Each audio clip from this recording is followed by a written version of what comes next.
How two of hip-hop's biggest stars went from touring together to taking shots at each other through their music. On January 16, 2026, A$AP Rocky sat down with the New York Times podcast to promote his new album, Don't Be Dumb. And when asked if his friendship with Drake could be patched up, Rocky's answer was blunt. Nah, it don't even need to be. For over a decade, fans have watched these two artists go from collaborative peers to bitter rivals. And while Drake's been involved in several high-profile beefs over the years, his tension with Rocky carries a particularly personal edge, one that involves the most famous woman in the world, Rihanna. Today we're breaking down the complete timeline of how their friendship fell apart, the subliminal shots they've traded, and why Rocky just confirmed he has zero interest in making peace. Back in 2011, A$AP Rocky burst onto the scene with Peso and Purple swag, and the buzz around this Harlem rapper caught Drake's attention immediately. Drake was already established by then, coming off multiple successful albums and curating talent for his tours, which is exactly what he did when he brought Rocky on board. February 2012 marked the Club Paradise Tour, where Drake added Rocky as an opening act alongside Kendrick Lamar. And this wasn't just any tour, because it became the highest-grossing hip-hop tour of that entire year. Rocky got exposure to thousands of new fans every single night, performing in front of crowds that came specifically to see one of rap's biggest names, and the relationship between them seemed completely genuine. That October, they released F***Kin Problems Together, a track featuring Kendrick Lamar and 2 Chainz that peaked at number 8 on the Billboard Hot 100 and marked Rocky's first entry on that chart. The song even earned a nomination for Best Rap Song at the 56th Annual Grammy Awards, and everything looked promising between the two artists. But here's the thing. F***Kin Problems remains the only collaboration that features both Rocky and Drake, which becomes significant when you consider how collaborative both artists are with literally everyone else in the industry. A.P. Ferg, Rocky's colleague from The Mob, later reflected on this era and put it this way. A lot of the times, where we start is not who we really are. We're still growing into the person we are. So the K that was on tour, or the Drake that was on tour, or the Rocky that was on tour, or the Ferg that was on tour, is not that same person. We were still learning ourselves during that time. So when you grow, you can't expect for the relationship to be the same. The real question becomes what exactly caused that growth to pull them apart instead of keeping them together. And to understand that, we need to talk about Rihanna. Rihanna's romantic history with Drake stretches all the way back to 2005, when they first met at a Toronto restaurant called Avocado during her Ponder Replay video shoot, where Drake was literally just playing background music. Fast forward to May 2009, and just 2 months after Rihanna's highly publicized split from Chris Brown, she and Drake were spotted making out at Lucky Strike Bowling Alley in New York City. What followed was 7 years of on and off romance from 2009 to 2016, punctuated by collaborations on multiple hit songs like What's My Name in 2010, Take Care in 2011, and both Work and Too Good in 2016. Their chemistry was undeniable in the studio and outside of it, though they could never quite make things work long-term. Drake's most public display of his feelings came at the 2016 MTV Video Music Awards on August 28th, when he presented Rihanna with the Video Vanguard Award and told millions of viewers, "She's someone I've been in love with since I was 22 years old." He attempted to kiss her on stage right after, creating an awkward moment that cameras captured and the internet dissected endlessly. Rihanna told Vogue magazine in 2018 that, "We don't have a friendship now, but we're not enemies either. It is what it is," which basically closed the book on their romantic connection. Meanwhile, Rocky had been in Rihanna's orbit for years without making a move. They first worked together in 2012 and 2013 on the music video for his song Fashion Killa, and Rocky joined her Diamonds World Tour in 2013, but their relationship stayed platonic throughout that entire period. Everything shifted at the end of 2019 when Rocky and Rihanna began dating romantically, keeping things relatively private until 2021 when they publicly confirmed their relationship at the Met Gala. May 2022 brought their first child, a son named RZA Athelston Mayers, whose name came directly from the Wu-Tang Clan leader after he gave his blessing for them to use it. Rihanna revealed her second pregnancy during the 2023 Super Bowl halftime show by rubbing her baby bump mid-performance, which led to the birth of their second son, Riot Rose Mayers, in August 2023. Pharrell Williams actually chose the name Riot, and their daughter Rocky Irish Mayers arrived on September 13, 2025, making her just 4 months old when Rocky gave his recent interview. Now picture Drake's perspective. He publicly proclaimed his love for Rihanna at one of music's biggest events, only to watch his former tour mate and collaborator build an entire family with the woman he said he'd been in love with since he was 22 years old. The stage was set for tension, and that tension was about to explode into full-blown conflict. Drake started firing subliminal shots in 2023 with his album For All the Dogs, which included a track called Fear of Heights that many listeners immediately recognized as being about Rihanna. His bars went like this: "Why they make it sound like I'm still hung up on you? That could never be. Gil can't run me. Better him than me. Better it's not me." The line that really raised eyebrows came next. I'm anti. Yeah, and the sex was average with you. Yeah, I'm anti 'cause I had it with you. Anti is the title of Rihanna's most recent album from 2016, and the use of that specific word didn't seem coincidental to anyone paying attention. Drake also rapped, "Yeah, that man, he's still with you, he can't leave you. Y'all go on vacation, I bet it's Antigua," which fans immediately connected to Rocky and Rihanna's relationship. Rocky didn't stay silent about any of this. April 2024 brought his appearance on Show of Hands from Future and Metro Boomin's album We Still Don't Trust You, where his bars hit directly. In asterisk, asterisk, asterisk, asterisk, asterisk, swear they be asterisk, asterisk, asterisk, asterisk the baddest. I just bagged the worst one. In asterisk, asterisk, asterisk, asterisk, asterisk, and they feelings over women. What? You hurt or something? I smashed before you birthed. Son, Flacco hit it first, son. That line about hitting it first carried extra weight given the history between all three of them, and Rocky added another jab with "Heard you dropped your latest S asterisk asterisk asterisk slash funny how it just came and went," taking a shot at Drake's recent musical output. But we need context here because 2024 turned out to be an absolutely brutal year for Drake when it came to rap beefs, and the biggest one involved Kendrick Lamar. March 22nd, 2024 changed everything when Kendrick Lamar dropped like that, with Future and Metro Boomin, reigniting a years-long tension and setting off one of the most intense rap battles in modern hip-hop history. Drake and Kendrick traded multiple diss tracks between April and May 2024, with Drake releasing Push-Ups and Family Matters, while Kendrick responded with Euphoria, 616 in LA, Meet the Grams, and the devastating Not Like Us. Each track escalated the conflict further, and the entire hip-hop world watched as two titans went to war. Drake wasn't just beefing with Kendrick, though, because in Push-Ups, he also took shots at producer Metro Boomin with the line, "Metro, shut your hoe, a asterisk asterisk up, and make some drums." In asterisk asterisk asterisk asterisk. Metro Boomin's response on May 5th, 2024 became a cultural phenomenon that went viral almost immediately. He released an instrumental called BBL Drizzy on SoundCloud, and the beat was based on an AI-generated track created by comedian King Wallonius using a platform called Udio. BBL stands for Brazilian Butt Lift, which is a cosmetic surgery procedure, and Rick Ross had originally coined the phrase BBL Drizzy on social media while suggesting Drake had undergone cosmetic surgery on his abs and nose. King Wallonius later clarified the whole situation. "I think it's a misconception that people think AI wrote BBL Drizzy.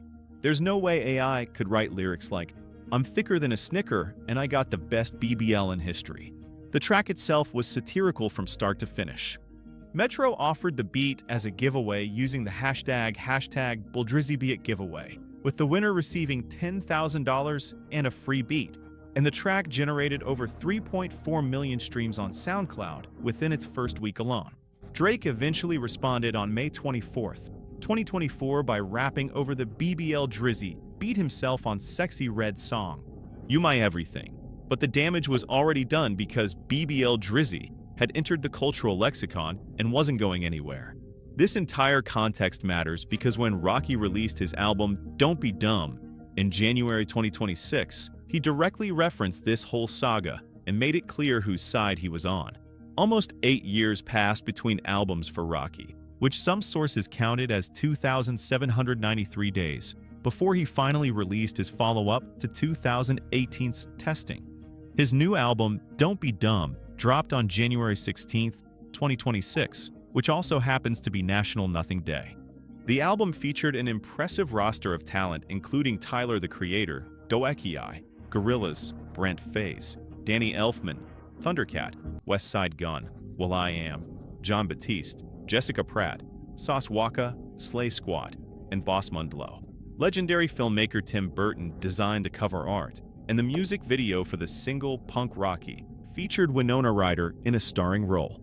Released through AWG/ARAP Worldwide and RCA Records, the album runs approximately 59 minutes across 15 to 18 tracks, depending on which version you're counting, and it sold over 130,000 units before it even hit streaming platforms.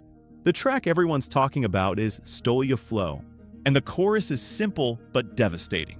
First you stole my flow, so I stole yo be asterisk asterisk asterisk asterisk.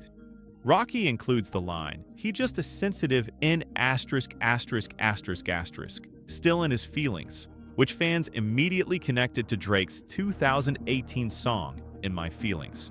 But the most direct shot at Drake comes with this bar. In asterisk asterisk asterisk asterisk asterisk getting BBLs. Lucky we don't body shame. That's a clear reference to Metro Boomin's BBL Drizzy and the entire controversy that surrounded it throughout 2024.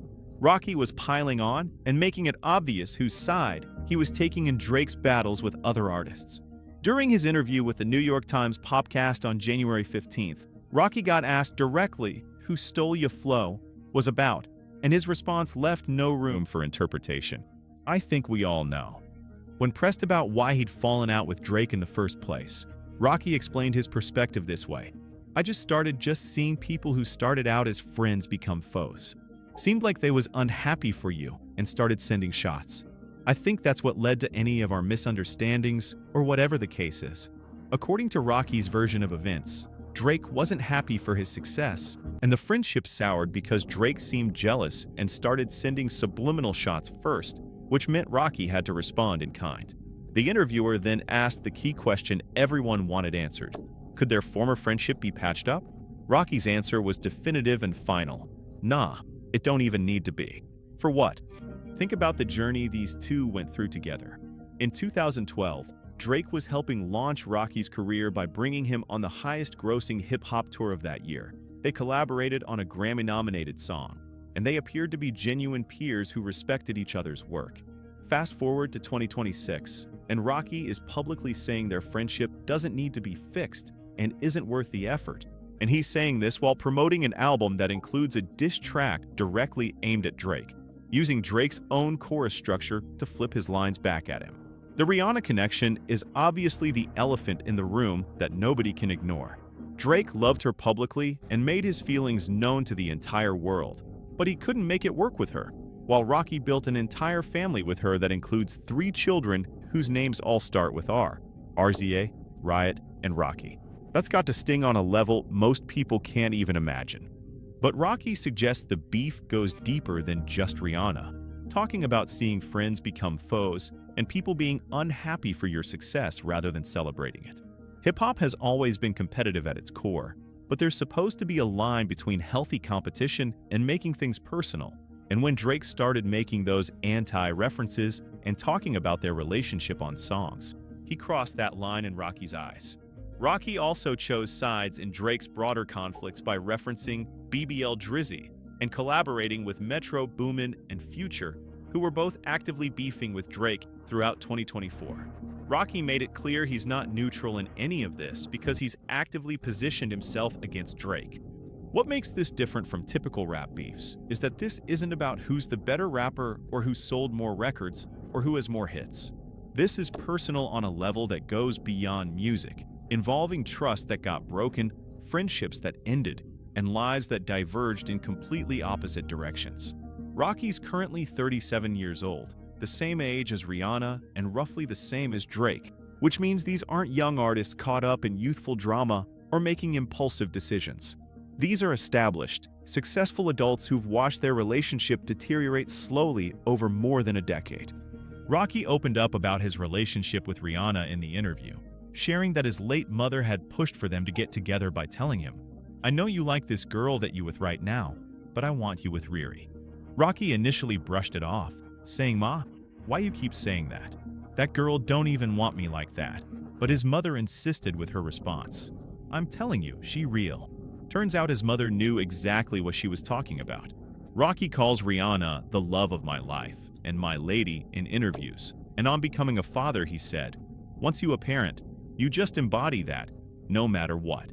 Drake hasn't publicly responded to Rocky's recent comments or the album at all, maintaining complete silence on the matter, which is interesting given how vocal he's been in other beefs, particularly with Kendrick Lamar throughout 2024.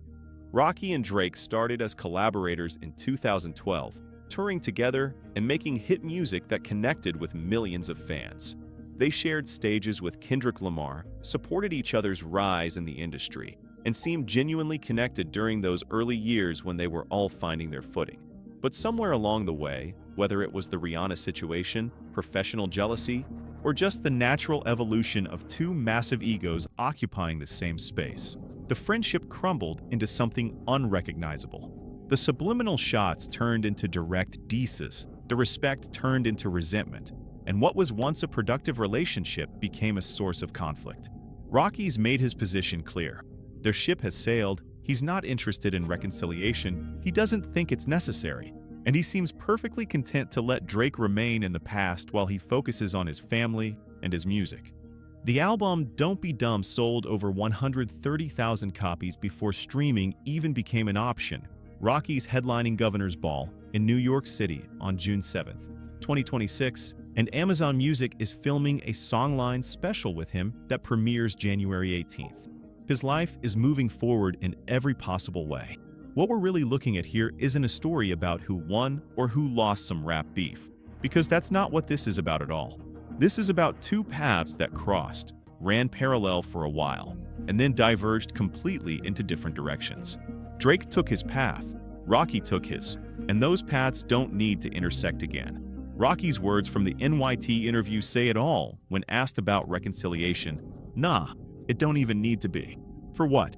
Sometimes the realest answer is the simplest one, and the friendship is over with both sides seemingly fine with that reality. That's not drama. That's just life playing out the way it does when people grow, people change, and sometimes people who were once close end up on completely different wavelengths. The only question left is whether Drake will respond to Stole Ya Flow and Rocky's latest comments, or if he'll let this one go without engaging. Given his track record in 2024 with multiple beefs happening simultaneously, silence might actually be the smartest move he could make. But in hip-hop, silence rarely lasts forever. That's how Rocky and Drake went from brothers on tour to bitter rivals who can't even imagine being in the same room together. Their ship didn't just sail away from the dock, it sank completely, and neither one seems interested in salvaging what's left at the bottom of the ocean.